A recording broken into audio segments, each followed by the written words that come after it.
In our lesson today, we are going to look at using the histogram to find a mod. When we are required to draw a histogram, we plot frequency or frequency density depending on whether the class widths are the same or the class widths are different against the lower class boundary of the information given. It could be age, marks, or anything. So in plotting the histogram, we use bars and we come up with our histogram, and the tallest bar tells us about the model class. So our concern is about the model class that has the lower boundary, and we shall also talk about the upper boundary. So in locating the mod onto the histogram, the method is you drop a straight line from the left-hand corner of the model class to the left-hand corner of the class after the model class. And you also drop another line from the right-hand corner of the model class to the right-hand corner of the class before the model class. Where these two lines meet, we read off that point. That point gives us the mod.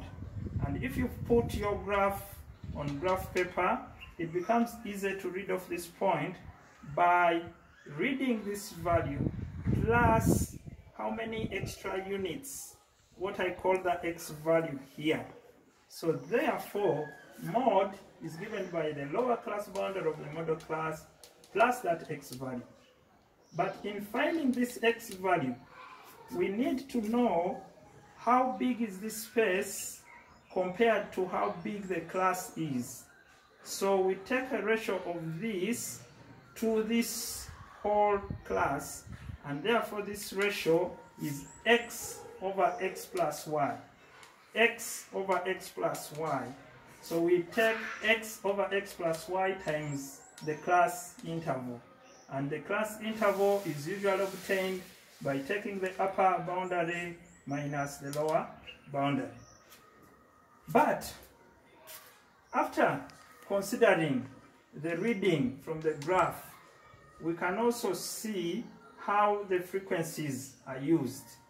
The ratio of x to y is also similar to the difference between the model frequency and the frequency before the model class, and the difference between the model frequency and the frequency of the class after it. So we have D1 on this side and we have D2 on that side. This x to y is also comparable to D1 to D2. X to y is comparable to D1 to D2.